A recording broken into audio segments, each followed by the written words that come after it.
Hello, good day everyone. My name is Leah Timothy Palcon, and today I am going to report about global migration, sustainable development, and citizenship. And the learning outcomes and objectives of my report is to understand the cultural diversity brought by the global migration and help to raise awareness among students on the intrinsic value observed in sustainable development, perform the overlooked obligations as a global citizens.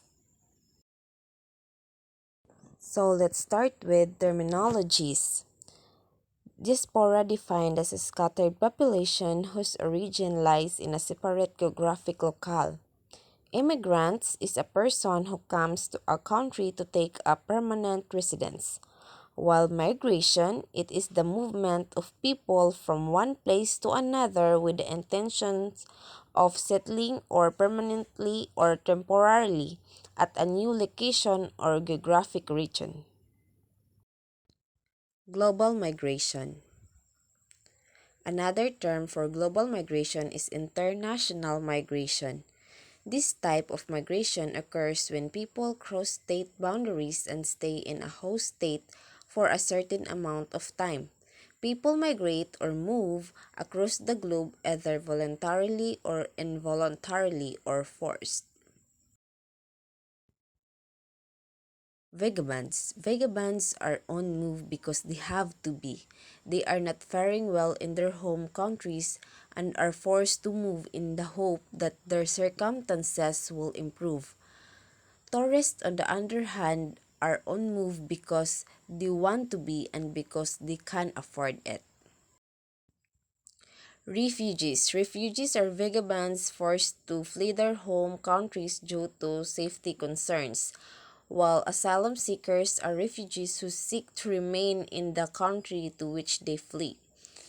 Labor migration, defined as mainly involves the flow of less skilled and unskilled workers as well as illegal migrants who live in the margins of the host society. Migration is traditionally governed by push and pull factors. So, in push factors, example of this is lack of employment opportunities in home countries.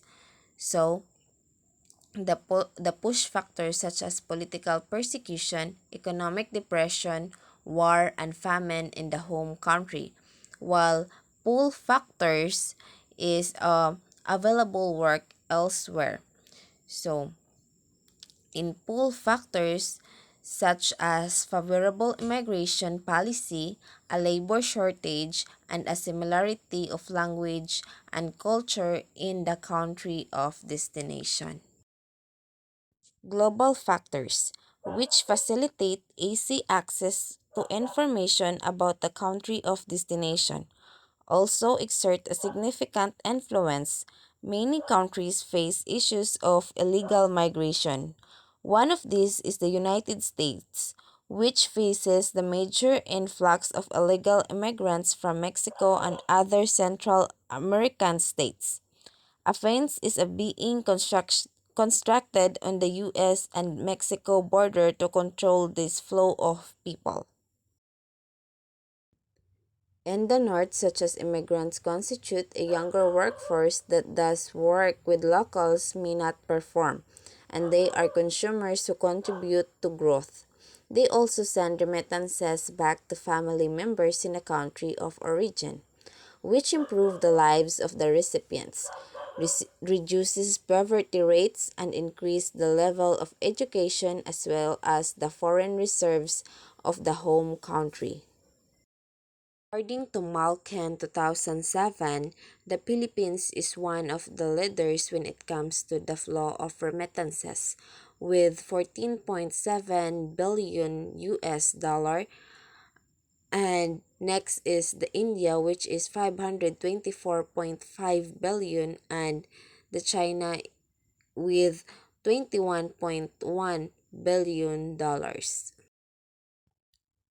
Diaspora. Diaspora has been increasingly used to describe migrant communities. Of particular interest in Paul Gilroy's 1993 conceptualization of the diaspora as a transitional process, which involves dialogue to both imagined and real locals.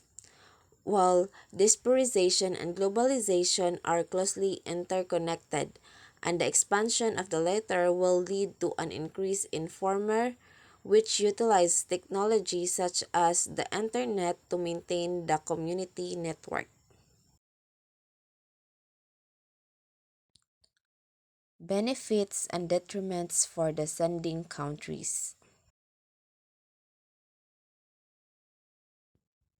Even if the 90% of the value generated by migrant workers remain in their host countries, they have sent billions back to their home countries. In 2014, the remittances totaled at 580 billion US dollars, and in 2014, India held the highest recorded remittances, which is 70 billion US dollars, followed by the China, which is 62 billion US dollars, and next is the Philippines, which is 28 billion dollars, and lastly the Mexico, which is 25 million US dollars.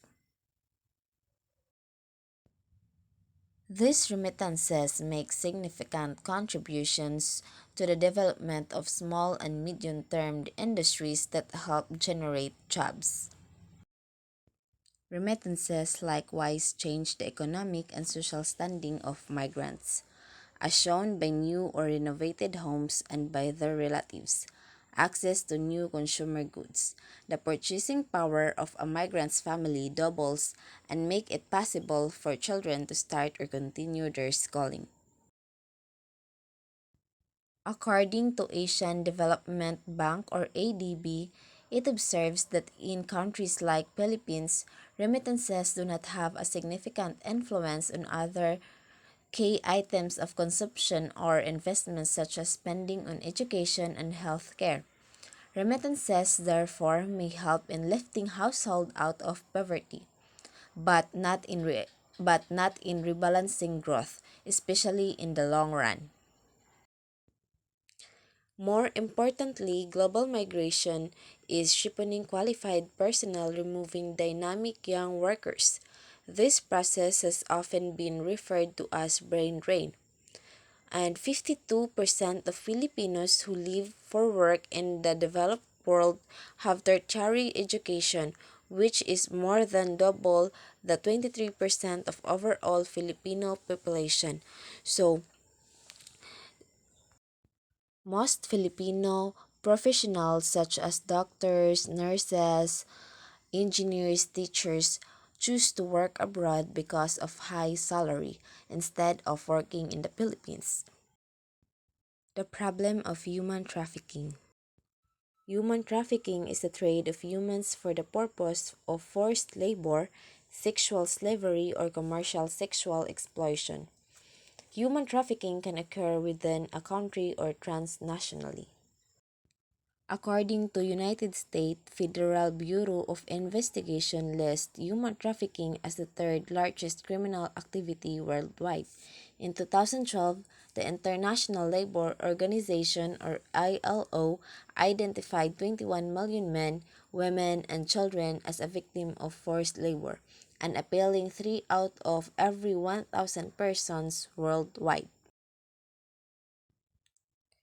While 90% of the victims, or 18.7 million, are exploited by private enterprises and entrepreneurs, and 22%, or 4.5 million, are sexually abused, and 68%, or 14.2 million, work under the compulsion in agricultural, manufacturing, infrastructure, and domestic activities. As we all know that human trafficking has been very profitable, earning syndicates, smugglers, and corrupt state officials profit of as high as 150 billion US dollar a year in 2014.